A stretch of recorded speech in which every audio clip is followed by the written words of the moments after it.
Всем привет, с вами Прострой. Сегодня буду рассказывать, как подключить поворотники к контроллеру электровелосипеда, электроскутера или электросамоката. Буду говорить о части теоретически, но и покажу кое-какие практические моменты. Я только подготавливаюсь, чтобы наглядно это вам все показать, чтобы не просто на пальцах это рассказывать, а реально собрать схему, запустить, показать, как она работает. Но начну я с теории. Итак, как подключить поворотники к контроллеру электровелосипеда?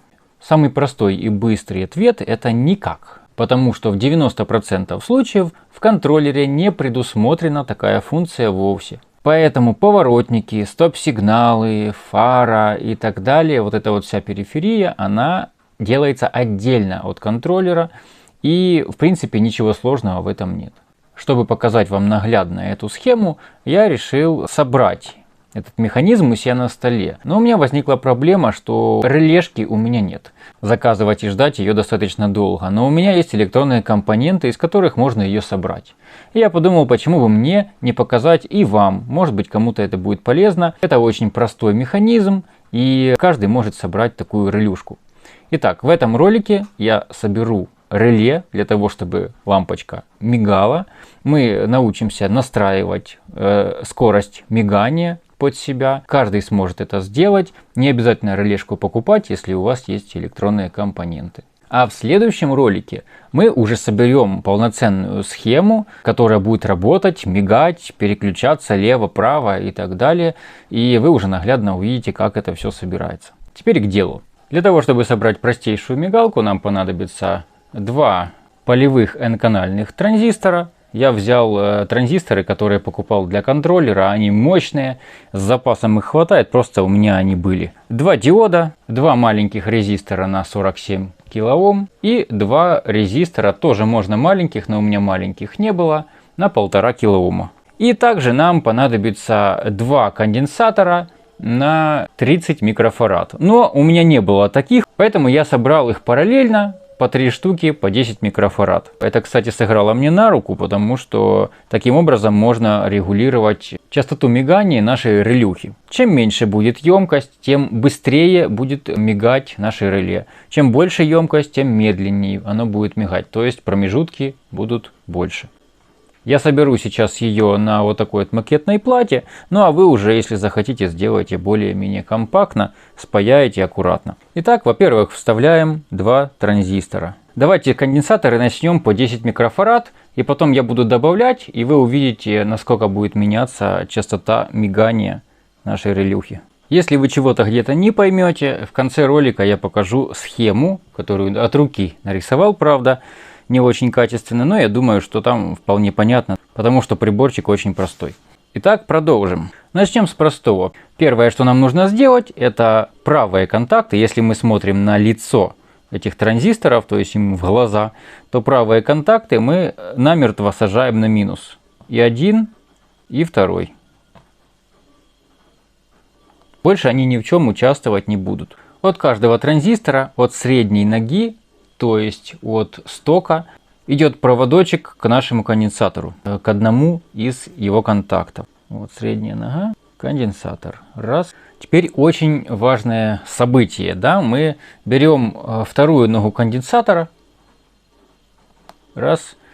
И вторую ножку конденсатора соединяем с затвором следующего транзистора. То есть, если одна ножка у нас соединена с первым транзистором, то вторую ножку мы соединяем со вторым, но уже с затвором, накрест. То же самое мы делаем с другим конденсатором. Так. Теперь затворы обоих транзисторов мы сажаем через резистор 47 кОм на плюс. У нас почти все готово, нам осталось всего несколько деталей сделать. Первое, нам нужны нагрузочные резисторы. Без них работать не будет, потому что лампочки, они хоть и являются нагрузкой, но они могут быть недостаточной нагрузкой, тем более, какими оказались у меня. Диодные лампы вообще практически не дают никакого тока, поэтому система с ними напрямую не заработала. Поэтому мы должны сымитировать нагрузку и подключить 1,5 килоомные резисторы между плюсом 12 вольт и стоком. Сток у нас средний контакт. Чтобы наша схема заработала точно, нам нужно ставить еще 2 диода, чтобы затворы наши успевали разряжаться. Эти диоды мы вставляем параллельно вот этим мелким резисторам на 47 кОм. Они должны пропускать ток в сторону плюса и не пропускать в сторону транзистора. Делаем это на обоих транзисторах. Вот наша схема и готова. Нам осталось подключить лампочку. Плюс нашей лампы мы вставляем напрямую в плюс 12 вольт. А минус мы уже вставляем на средний контакт любого транзистора. Это уже не имеет значения. Нам осталось только запитать эту схему, и она уже должна работать. Сейчас я подкину сюда проводочки. Это будет минус, это будет общий плюс. И подам сюда 12 вольт. Как видите, наша лампа замигала. Это все благодаря этой системе. Но мигает она достаточно быстро, я бы сказал. Мне не очень нравится, поэтому я сейчас добавлю конденсаторов. Сейчас у нас по 10 микрофарад на каждый транзистор. Добавляя емкость конденсаторов, мы можем регулировать продолжительность горения или продолжительность, когда лампочка в потухшем состоянии. Допустим, если я добавлю конденсаторы вот в это плечо, то у нас лампочка будет дольше не гореть. А если в это плечо, то она будет дольше гореть. Как видите, лампочка гореть продолжила столько же времени, сколько и было, а вот в потухшем состоянии она уже в 3 раза больше.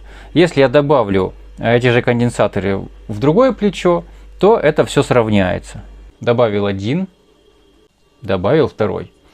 Вот так мне уже больше нравится, больше похоже на что-то нормальное. Ничего не греется, абсолютно никакие транзисторы, даже не теплые. Эти транзисторы стоят не очень дорого. И, в принципе, и реле недорого купить. Но, скажем так, если транзисторы уже есть, то собрать такую штуку вообще не проблема. Интересно то, что можно сделать даже перемигивающиеся 2 элемента, так как здесь 2 плеча, они зажигаются по очереди. Вот, допустим, у меня есть второй элемент, то вы можете сделать таким образом. Если мы подключаем вторую лампочку, то получается нечто вот такое перемигивающееся. И, допустим, можно сделать на каждой стороне, допустим, вот такие вот перемигивающиеся элементы. Но это если вам так хочется. Вообще, конечно, одной вполне достаточно. Как вы понимаете, я не силен в радиоэлектронике, поэтому чертеж очень не похож на нормальный. Но я надеюсь, что будет хотя бы немножечко понятно. Вот эти наши 2 лампочки. Единственное, что здесь не нарисовано, это вот здесь вот и вот здесь вот должны быть перекинуты 1,5 килоомные резисторы, чтобы сымитировать эти лампочки. Если лампочки у вас будут светодиодные, то потребление ихнего будет недостаточно, чтобы раскачать эту систему. И система будет глохнуть постоянно. Сюда нужно поставить резисторы, чтобы они давали хоть какой-то ток существенный для этой системы. Тогда она будет работать. А лампочки уже подключать отдельно. Немножко расскажу, что на что влияет. Если мы меняем конденсаторы, то мы меняем, соответственно, частоту мигания, точнее время того, сколько будет лампочка гореть, или время, сколько она будет не гореть. Так же само на это влияют и резисторы, вот эти резисторы перед затвором 47 кОм. Если вы будете эти резисторы ставить меньше, то частота увеличится, если больше, уменьшится. Вот эти резисторы, которые имитируют нагрузку, в принципе, сильно не влияют. Я ставил 1 кОм, 1,5 кОм, полкилоома. Все они работают. Единственное, что когда сопротивление слишком слабое, то они начинают греться немножко. Поэтому 1,5 кОм они греются абсолютно, и при этом все работает отлично. Поэтому 1,5 кОм я на этом и остановился.